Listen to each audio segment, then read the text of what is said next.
All right. So, as expected, the Utah Jazz dropped this one against the Minnesota Timberwolves, but it actually wasn't all terrible in all honesty. We find ourselves in a situation that involves, just the young guys getting their opportunities to show who they are as players. And today we got to see a nice, comfortable sample size of, well, just that really.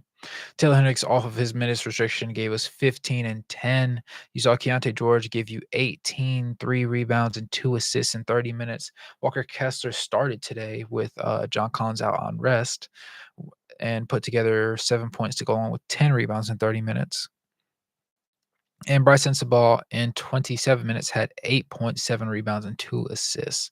Meanwhile, Chris Dunn started at the shooting guard position in place of Collin Sexton for some reason and had in 24 minutes 4 points, 3 rebounds, and 5 assists. But the team was paced by Collin Sexton's play today, where he found himself having a double double similar to Taylor Hendricks, but in a different category. He led the Utah Jazz with 22 points, had 2 rebounds, and 10 assists. While Johnny off of the bench had 8 points, 4 boards. Omer at 7 put on a nice show with 14 points and 5 boards in just 18 minutes. And then Micah Potter had 2 points, 3 rebounds, and Jason Preston in 13 minutes had 2 points, 4 rebounds, and 5 assists. Now, on the other side of things, despite the Minnesota Timberwolves being down both Karl-Anthony Towns and Rudy Gobert, they still managed to get the job done in very convincing fashion. Now, they did this with Naz Reid putting together a double-double alongside Anthony Edwards. Naz Reid had 22 points, 12 rebounds, and 5 assists, while Anthony Edwards had 31 points that led the entire game scores to go along with 10 rebounds and 5 assists. Both of them did it in 35 minutes. Kyle Anderson started at the power forward spot, had 4.6 rebounds and 9 assists. And then you had Mike Conley in his return game to Utah putting on a clinic, scoring 25 points to go along with 2 rebounds, 2 assists, and playing really solid lockdown defense. Jaden McDaniels had 8 points and 1 rebound at the small forward spot, and then Nickeil Alexander-Walker had 8 points, 4 rebounds, and 1 assist off the bench to go along with TJ Warren, who had 2, 4, and 2. Jordan McLaughlin that had 3, 2, and 4, and Luka Garza, who had 9 and 3. Then that was followed out by Monte Morris, who had 2 points. Josh Minot, who had 5 points. Wendell Moore Jr. did not score, and then Leonard Miller had 2 assists during those final 2 minutes of the game. All in all, nothing too crazy happened in this one. It was kind of predictable that this game was going to be over. We played a little bit better defense in the beginning. Things kind of fell out down the stretch, and at halftime, things were tied. So the third quarter put us down 10. Fourth quarter, not much better, put us down 9 extra. So you found a situation where they shot 44 for 93 from the field, which was 47.3%. You saw us go 38 for 84, attempting 9 less field goal attempts and hitting 6 less for 45.2%. But the most egregious disparity was actually from 3-point range, because you saw them shoot 19 for 41, which was good for 46.3%. Effectively, almost half of their field goals that were made were 3-pointers. And we found ourselves having our own poor shooting night, going 6 of 27, which is only tied by our lowest 3-pointers made against the Boston Celtics earlier on this season when we got blown out. Now, that 3-point percentage is 22.2%, which is definitely not something to be happy about. From the free throw line, though, we saw them go 12 of 15 for 80%, and we were 18 of 21 for 85.7%. Rebound-wise, 7 more, 51 to their 44. We had 3 more offensive rebounds for 10 to their 7. Assist-wise, they out-assisted us 30 to 24. They had 6 blocks to our 5. They had 9 steals to our 4. And then turnover-wise, we were very turnover-prone, and they scored double-digit points off of our turnovers. They made us pay, and we continued to give them the rock nevertheless. That put us in a situation where turnover category, we had 15 to their measly 8. And then you had, as far as points in the paint went, us finally beating them in that category, 54 to 46, and them having 2 more personal fouls than we did, 16 to 14. All in all, it was not a very fun game. but it's over and it is behind the Jazz now, and they will have the same opportunity at home again against the Timberwolves. So it's definitely a learning experience. There's definitely a game, and there's definitely a day in between to rest some of the guys, give them an opportunity to feel comfortable. But I wouldn't treat it like it's the end of the world because I think that it's a very comfortable spot to be in, all things considered. Now you have a world where obviously the two most dangerous scorers for them were Anthony Edwards and Mike Conley. Despite Nas Reed having a pretty decent, 22 points, the thing was he shot 7 of 18 from the field, which is 38.9%. He was 4 of 11 from 3, which is 36%, and 4 of 5 from the free throw line. Mike Conley was 8 of 12 from the field, 5 of 8 from 3, 4 of 5 from the free throw line.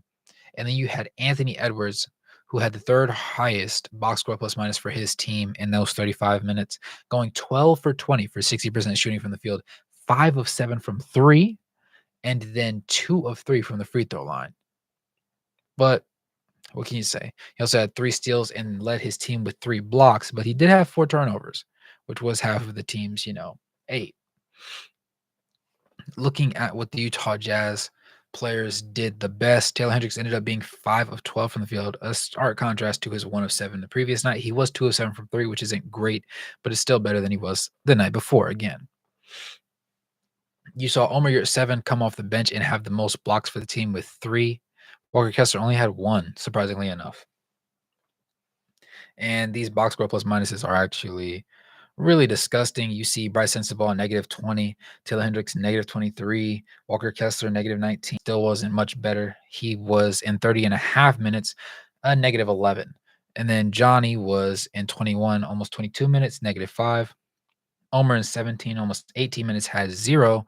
And then you had Jason Preston, who was a +4, and Mika Potter, who was a +9 across 12, almost 13 minutes tonight.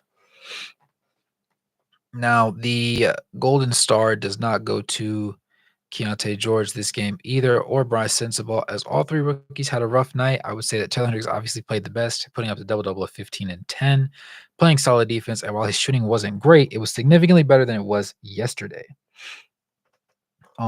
It was still a positive to see him hit anything from 3 and just see him get more comfortable with the ball in his hands, especially coming back from that toe injury and coming off of a minutes restriction. Now, Bryce had a rough night tonight in 26, almost 27 minutes. He was 4 of 12 from the field and missed all 5 of his threes. Now, he did have 7 rebounds. He did have 7 rebounds and 2 assists, but he did have 3 turnovers, which was third on the team behind Keontae George and Collin Sexton. Sexton actually led the team in turnovers with 5, and then Keontae George had 4. You saw Keontae George in this one go 5 of 16 from the field. Not great. He looked really tired and gassed in that fourth quarter, and was glad the game's over for him. You saw him shoot 1 of 7 from 3, 7 of 8 from the free throw line, though, to go along with 3 rebounds, 2 assists, no steals, no blocks, but 4 turnovers. His box score plus minus again was a -13, and he scored 18 points. Collin Sexton had the best stat line probably across the board, going 9 of 16 from the field, 56.3%, going 1 of 3 from 3, going 3 for 3 from the free throw line, having 2 boards, 10 assists, 1 steal, and 5 turnovers, as well as the team leading 22 points with a box score plus minus of just a -11. All in all, this was a pretty, not attractive outing by the Utah Jazz faithful.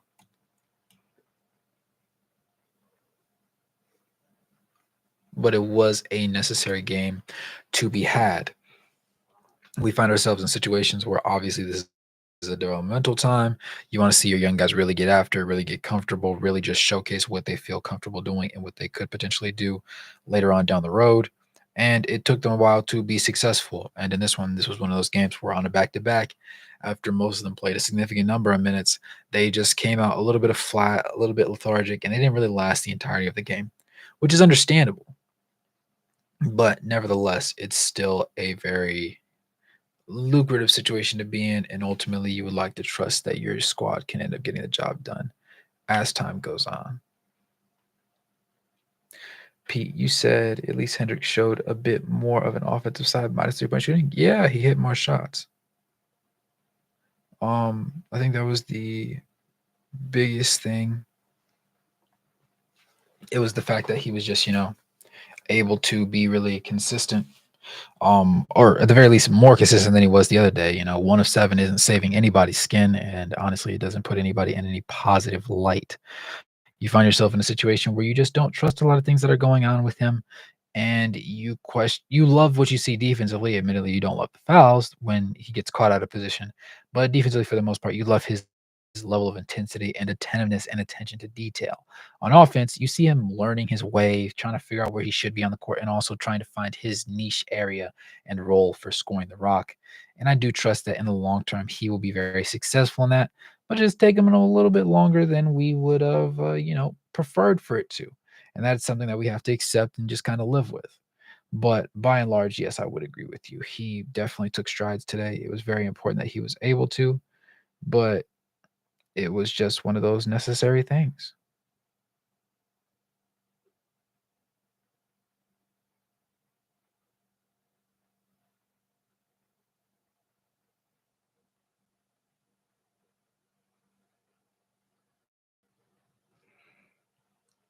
All in all, defensively, things were much left to be desired, and things did not go, the smoothest today. But nevertheless, it was a very solid showing from most standards of the game. And by and large, Anthony Edwards is going to get his just as much as we saw. His name eludes me at the moment. Atlanta Hawks, not Trey Young, but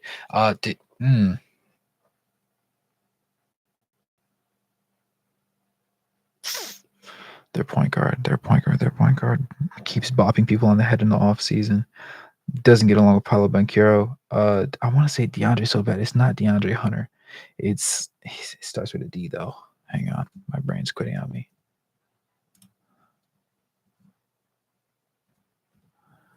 Atlanta Hawks. DeJounte Murray. That's what it is.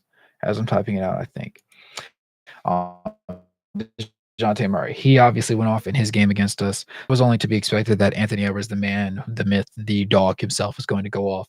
He shot incredibly efficient from the field, which was, not to our benefit. And obviously, a lot of his shots came wide open because they were off of transition plays, and we just couldn't get back in time, and we made headed mistakes that put them in positions to score relatively easily. And so that allowed him to get up some wide open threes, and then some of his teammates to just attack the basket with a level of ferocity that we were incapable of matching, to be quite frank. But in this one, there wasn't a whole lot to love. I would say that the biggest things, obviously, with them deciding to pull Collin Sexton off the bench, him being able to score proficiently still was a key component to them staying in the game. And then, of course, you also had Taylor Hendricks being a little bit better. Bryce Sensabaugh, again, from a scoring standpoint, stepped down a bit. He still had that turnaround fade, which was nice to see. You still saw Keontae George trying to be aggressive at times, but he just didn't have the gas in the tank. It wasn't necessarily that he was a bad player. He just was incapable of doing what he would have preferred to do the entire time because his body refused to allow him to. All in all, I love what the Jazz did today. I didn't hate very much of it. There were some obviously spouts, different areas of the game that were not the most attractive to watch, but ultimately we learned another decent amount about this team. I'm kind of concerned about Bryce Sensabaugh being in his slump right now, not shooting the three ball well, because I know he can shoot it well, but I think it's just going to take a little bit of time for him to get into the mindset where he feels comfortable enough to be successful and just take that shot on a consistent basis, and not just take a consistent shot like that, but to also make them. And of course, that was something that we said about Taylor Hendricks earlier on because he was that guy where he had that 3-point shooting potential. We knew that he was capable of shooting threes based on his percentages in college, and then his defensive upside was already there. So that's the kind of player we expected him to be. His lack of having a 3-point ball at the moment isn't the most darning thing because the Jazz aren't in position to win significant numbers of games. But at the same time, if you are the Utah Jazz, you still want to be in the lane that will allow you to be mildly successful long term. But everything comes with time.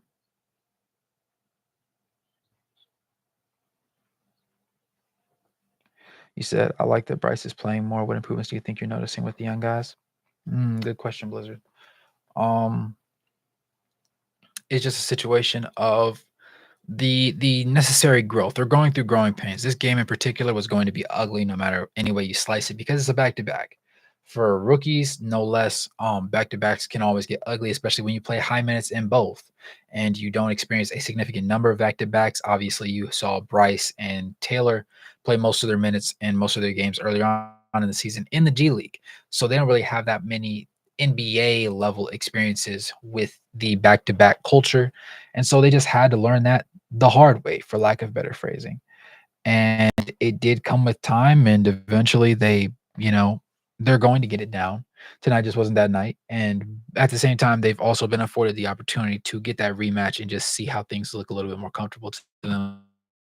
I know Rudy Gobert is supposed to come back on Monday, but I believe the opportunity to look over tape and decide what kind of players you are, what kind of players you're not, and just recognize what you are and are not good at as a entire unit, both offensively and defensively, to go ahead and make those corrections and take a step in the right direction as an entire unit. Now, I do love the confidence and the types of shots that they take. I don't see too many shots where I'm like, ew, hold on, you shouldn't have taken that. But temporarily, they're going to miss easy shots. They're going to make bad passes. They're going to turn the ball over consistently. It's going to take them a little second. But when you see, you have to have the eyes and willingness to look at the bright stuff and see if the bright stuff just outweighs the negatives that come with it. And for me personally, it does. I understand that for a lot of people, they might say, okay, these guys are undercooked. They're not ready yet. But when you're the Utah Jazz and you're in purgatory already and you're not going to make the play in because your roster quite simply is not developed enough to allow that, you need to secure yourself and understand exactly who your guys are and how they will respond to different situations. This being the back end of a back to back is going to be important because it shows you on tape how tired guys are, how much better their conditioning needs to be, and long term, because again, anything can happen. But yeah, Blizzard, I position to action long term because that's all it is. Making the proper mistakes and learning from them.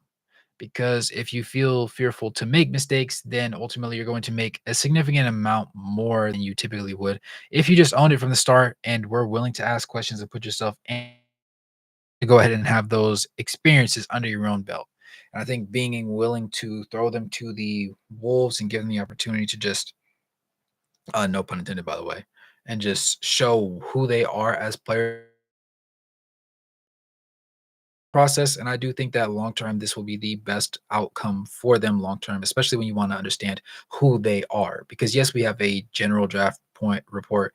Yes, we have G League numbers. Yes, we have expectations and word of mouth things and beliefs and a little bit of film to go off of. But having more film and more reps at the highest level of basketball will never hurt the player and always will put them in a position to be extremely successful long term. And I think that's the biggest thing that we come out of this one, obviously with a loss, but with many lessons that have been learned. And then you get to test your metal again on Monday at home once again before going on that road trip that involves, the Oklahoma City Thunder and the Rockets. What's good, Jackson? You said was the game. You said you wanted to come out to. Yeah. It was like 5 minutes ago. What happened? It was a close first half. It was actually tied at halftime. Then in the third quarter and the fourth quarter, got outscored by 10 and 9 respectively.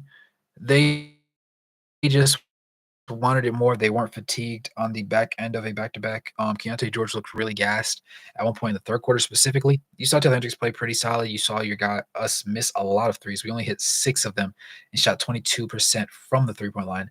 Meanwhile, almost half of their entire field goals came from beyond the three-point line, and they hit almost half of their threes that they attempted. So definitely not our finest moment by any stretch of the imagination, but still a need to step into a new light. And so I am rather trusting of the process,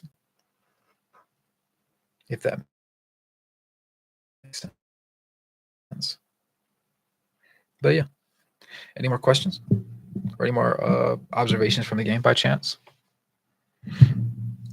It's interesting watching anything I would say play. I'll say, even though it was against us, it's just like, dang, he's such a competitive guy, such a winner.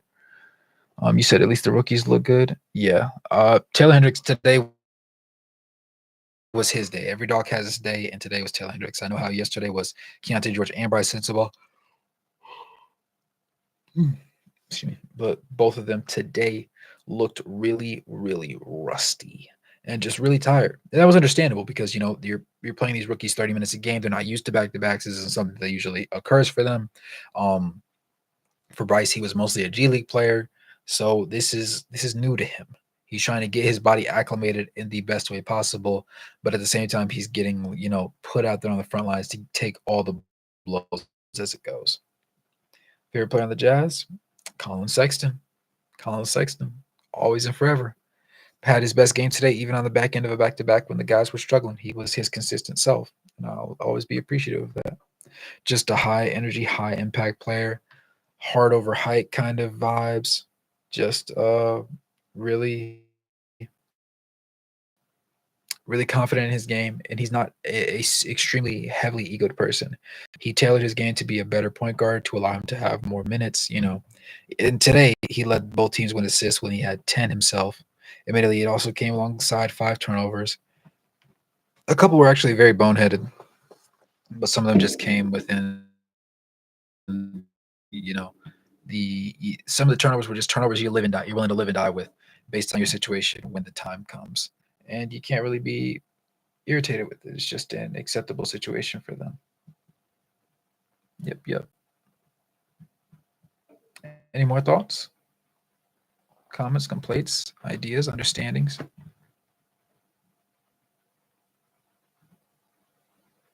I don't want to take up too much of y'all time because we play this team literally again on Monday, so that's going to be a doozy. But ultimately, should be a test game. Rudy Gobert is expected to be back, most likely. So if they feel like they can win without him, then he probably won't play, which is probably what they think. But long term, I think that they will find their way out here to kind of put themselves in different situations. Dre said, "And is the best two-way guard in the NBA. Is top three overall two-way player in the NBA behind Giannis and Embiid. I think he's better than Giannis. I think he's better than Embiid. I like him better than Embiid. Shea Gilgeous-Alexander to me is up there as well, but I like Anthony Edwards' play style a lot more. I like his competitiveness, his edge, his drive. He is the catalyst that makes this Minnesota Timberwolves team go. I think that's very important to always keep a note for. What's good, Jeff? You say you need to get an Anthony Edwards jersey. I will. If they drop in price, I'll definitely hop on one. I'm not gonna lie. A big Anthony Edwards guys, almost as much as I like De'Aaron Fox. Do you think the Jazz can win a chip in the next 5 to 10 years? I hope so, because if you destroy your roster continuously like they have been, and destroy the chemistry that this team had this past season going into the trade deadline, you put yourself into a position where you're expecting basically to win, because winning will justify everything. There's always those people that will complain when certain things aren't going well. But when you're winning, when everybody's getting paid, when everybody's being successful, nobody complains. They might still feel some sort of way, but nobody's going to complain. But the moment you start losing, the moment you start being non-successful, and everybody always all of a sudden has something to say.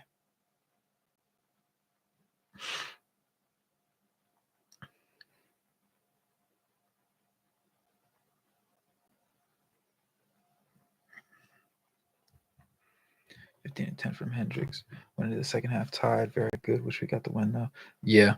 I figured that it was going to be a very troublesome match considering how tired and fatigued just the guys seemed to be going into this one. It was to be expected that things weren't going to be the most handsome, but the cards fell as they did. You saw some solid numbers. Obviously, Taylor Hendricks and Collin Sexton had the best games. The bench, by and large, was not the most successful as they were yesterday. But that was to be expected. Back to back, a lot of the young guys have never experienced a back to back, much less played significant minutes. If you play, 12-ish minutes a night, and you have to play in a back to back, that 24 minutes is nothing. That's less than one game's time, right? But if you are a guy and you're young, but you play usually like 28 to 34-ish minutes on a nightly basis, and you get slapped into a back to back, that's a new experience. And that's what a lot of the guys felt this time around.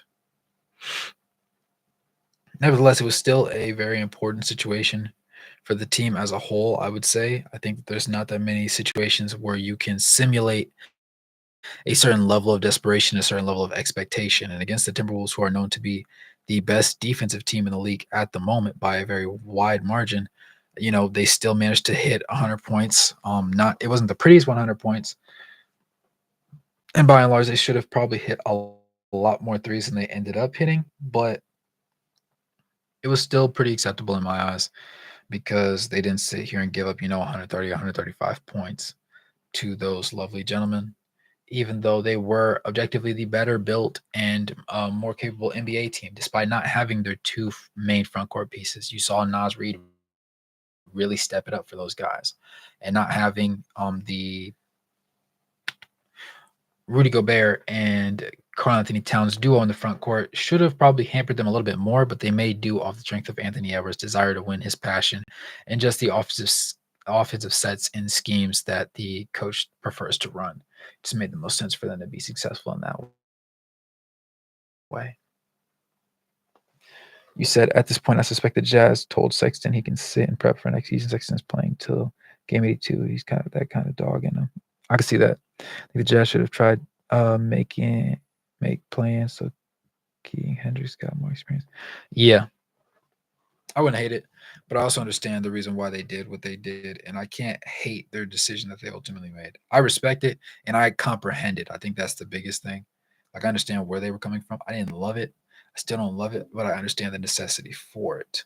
And in that same vein, you put yourself in a situation where you just gotta kind of like let the cards fall where they may and shake it out after that. But being a lottery team, I guess they'll just keep this pick. They'll either trade a culmination of picks for a much better pick long term, or they'll just end up drafting a guy and putting him into a position to where he has to succeed. And that's also a very interesting caveat in and of itself. Who's a player in this draft that you would think would be a good fit in Utah?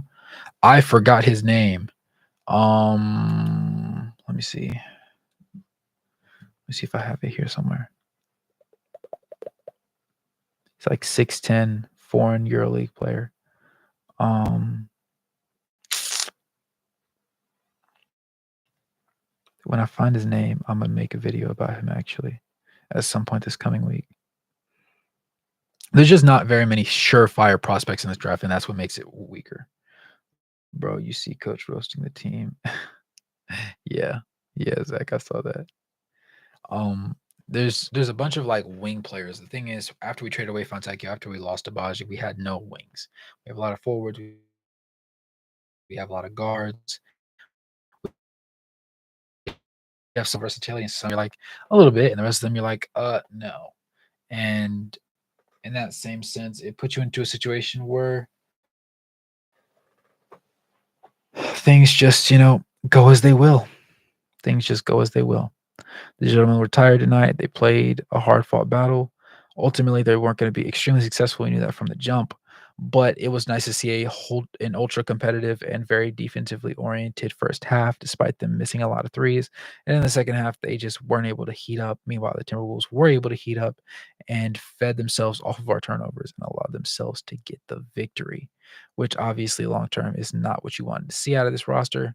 But it will happen at times because this is a young team and they will be turnover prone. I truly did not think we would be this bad. As you know, I loved Abaji, but I didn't think he was this important. I know. But I don't know that about Kelly Olynyk. Yeah. Was almost a guarantee. And when he see him take 7, you would see him take maybe 5. But if he misses that next one, he's like, oh, yeah, that's it. And then call it a day after that. And that's really commendable, to be honest, because you're limiting the amount of negative effect that you can have on your team after recognizing wholeheartedly who you are as a player and how far you can help carry the team while also not being a liability in the same vein. Why are they giving more minutes to Keontae than Kessler? Don't they want to give him experience too?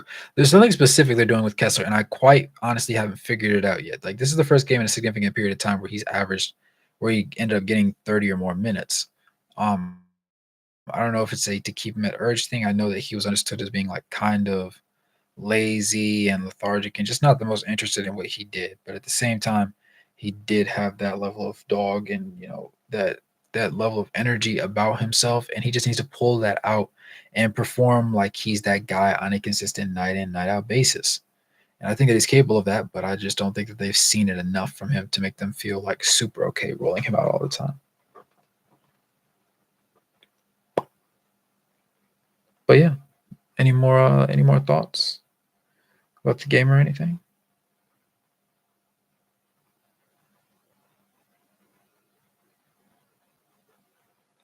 Fine by me. You know, I was it was a solid one. I'm not mad at it. I'm very intrigued by the potential Monday game. I think that's going to be a very interesting one to see for us. I think it's going to be important, and it's really going to tell us who we are going forward this season. Obviously, with the remainder of games, most of them we're obviously going to drop, but just seeing how we rank up against the top tier teams in the league without ourselves being extremely healthy and without the eventual draft help that we will potentially have in the future. You said he was second in Rookie of the Year voting last year, right? Yes, I believe he was. Yep. Walker Kessler, yes, sir. But yeah, I appreciate you guys tuning into this live stream. Make sure to smash that like button, subscribe if you haven't subscribed, become a member if you haven't already, get the video faster than anybody else. I got a couple more coming forward. We're going to talk about some of the players that have left the Jazz, not by choice, but by trade this season, obviously being Fontecchio, Abaji, and um, Kelly Olynyk. And then we'll get into a little bit of the nitty gritty of the rookies, Bryce Sensabaugh, Taylor Hendricks, and Keontae George, and just how they've been doing as of late. So that'll be an interesting one, I hope. And I hope our numbers will return to normal and we'll get some more people to enjoy the Jazz, even though they're a little bit of hot doo-doo water right now. I'm not sure, actually. But the Clarkson video will end up. No, it's not a Clarkson video. The Fontecchio video would be the first one that I talk about because Fontecchio is actually cutting up on the Pistons right now. So I wanted to go ahead and highlight for him what's going on. He's been played about 15, 16-ish games now. So tomorrow, probably around noonish to 2 p.m. Eastern Standard Time, obviously. Since that's where my time zone is, I'll have that video up for everybody to peek at, and then we'll have the Toronto boys coming up after that, and then we'll just hash out about the rest of the gentlemen after that based on the way their numbers are looking. But as always, I appreciate y'all boys tuning in.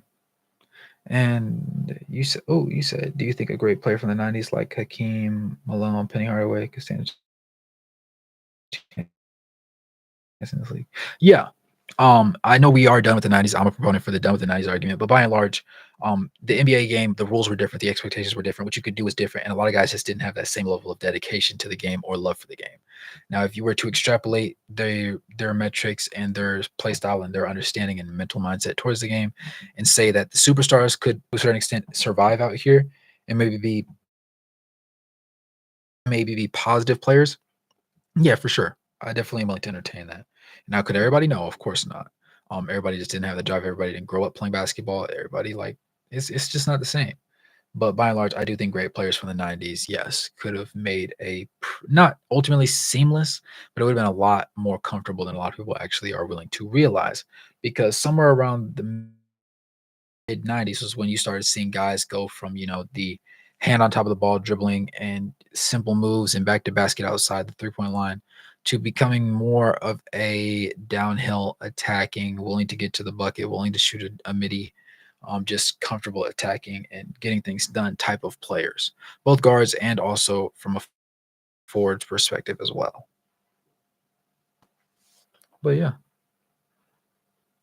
I appreciate you guys tuning into this one. And as always, good morning, good evening, and good night. No matter where you're on the globe watching, thanks for tuning in. And I'll catch you boys in the next one. Peace.